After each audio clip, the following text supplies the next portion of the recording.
Keeping kids from constantly staring down at their mini screens in class, the province is limiting cell phone use in schools, plus banning vaping on school grounds. Joining us now to discuss all of these changes is Ontario Education Minister Stephen Lecce. Minister, thank you so much for joining us. Thank you. Good morning.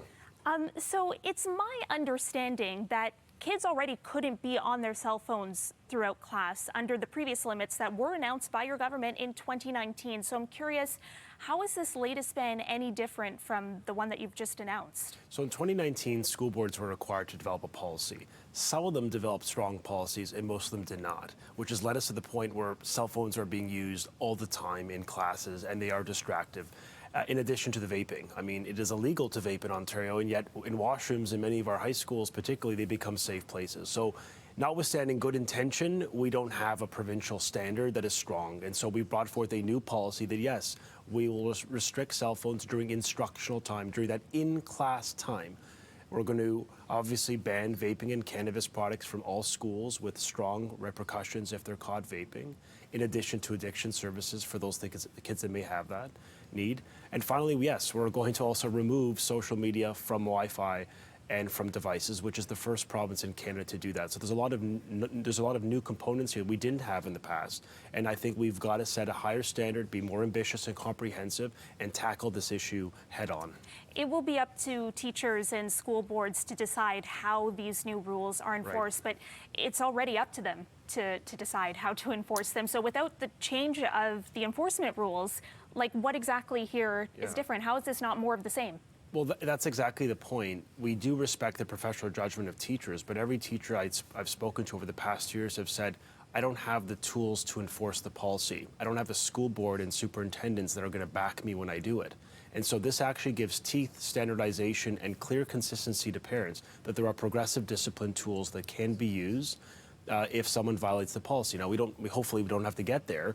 The objective here is through hearts and minds and through public education, we can persuade young people to understand responsible use of technology. But for the first time, I'm saying to school boards, to teachers, to principals, the government will support you in enforcing this. We have your backs, and we will urge them to indiscriminately apply this across Ontario. But what does enforcement look like? How do you expect them to actually do that in the classroom? Well, the first thing is for vaping, the enforcement first tool is going to be a call to the parent. We don't do that in Ontario. There's no provincial standard with respect to engaging parents. I think they have a right to know their kid is in possession of a product that is illegal, like tobacco or cannabis or vaping for someone under 18. The second thing is to remove the device and not return it to the child. The third is to ensure that local public health units are engaged because they could be involved as well in education. And the fourth is to connect them for the first time to a $50 million expansion of community-based mental health and addiction services because some kids who have dependents will need that. I want to pick up on the point about removing the devices because I've heard from teachers who say they're not comfortable taking a student's phone away. Like, phones are expensive.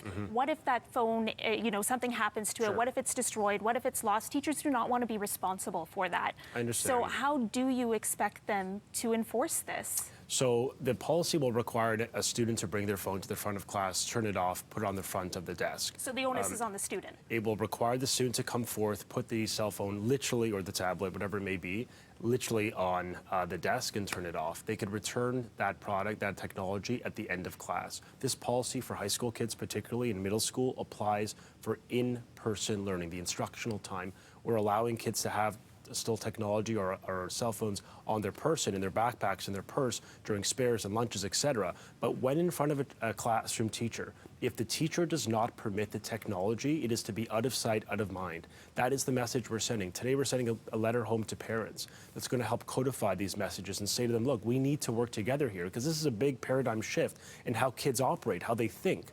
But we've got to restore some humanity back in our schools where kids can dialogue. They can have a civil exchange. They can share and build emotional and social emotional skills. And I think we're losing that in our schools. So I understand, yes, on the implementation, there probably inevitably are going to be challenges. We all know this. Every jurisdiction has faced this. But we have to try. We have to bring forth some comprehensive intent to ultimately change the culture in our schools for the better.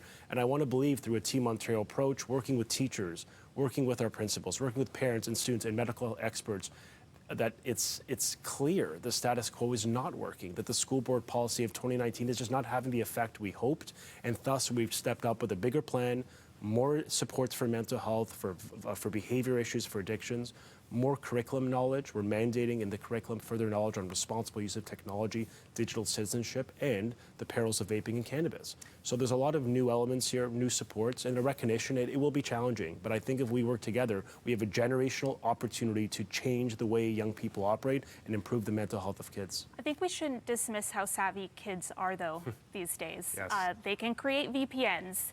They can go to the bathroom to vape if they want. Yes. How are you going to ensure that this new policy is actually going to work the way it's intended? So on the vaping side, we've announced $30 million for vaping detectors. There's a school board in Northern Ontario, among other jurisdictions, who have amazing data that they've put these vape detectors in washrooms, for example, and they've reduced suspensions, they've reduced graffiti, and they've, more importantly, reduced vaping.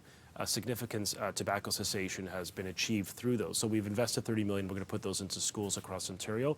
And then finally, with respect to the implementation, we've announced that we're setting up a technical working group with all the partners in education, parents, public health, and obviously students to sort of get this right.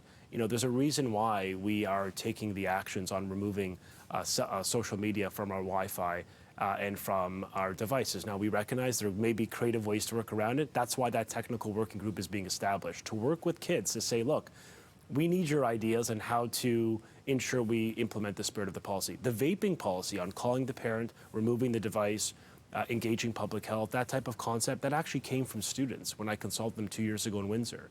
So there's amazing ideas out there. We've got to work together on this. It is a big change. It is going to be challenging, but it's worth the effort. We have to do this. We have to refocus schools. We've got to reestablish a sense of focus and discipline, academic rigor, and common sense back in our schools. And this will help with bullying. It'll help with mental health and the confidence of kids. And frankly, it'll help achieve academic success. And when I see half of kids in this province not meeting the provincial math standard, I'm sorry, I'm persuaded we've got to do something better when it comes to creating more focus on getting back to basics. Well, Minister, as you know, we have been promoting this chat all morning. Yes. We've been hearing from viewers who feel that this announcement is a deflection and just a rehashing of the 2019 announcement and not exactly addressing real concerns in the classroom, like smaller class sizes. Would something like smaller class sizes not help teachers to enforce something like this? Well, I've heard that from unions. I actually haven't heard that from any parents. I mean, 85%. They've been tweeting us. No, I know. I've seen them.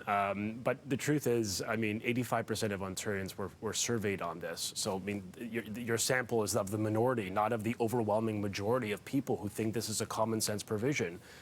We increased the staffing in schools. We've just announced $15 million more to hire more staff and people in community to help support kids. So if the issue is funding, on Friday I was out, announcing a $750 million increase. There's 7,500 more education workers since we started, 3,000 more teachers. So we're going to keep putting the people in schools. But at the heart of this is about education. This is about teaching young people the responsible use of technology and to be very zero tolerant when it comes to cannabis, tobacco, and vaping. And I think if we can look at this through the prism of education and prevention with some deterrence, we can actually change the culture in our schools for the better. So I will work with everyone, every parent. Hopefully we can bring them along and try to speak to them that, look, there's got to be a better way to learn in Ontario. And I think that Team Ontario approach is going to ultimately make the difference in Ontario. Ontario Minister of Education, Stephen Lecce, thank you so much for joining us. We will leave it there now. Time is 8:08 here on BT.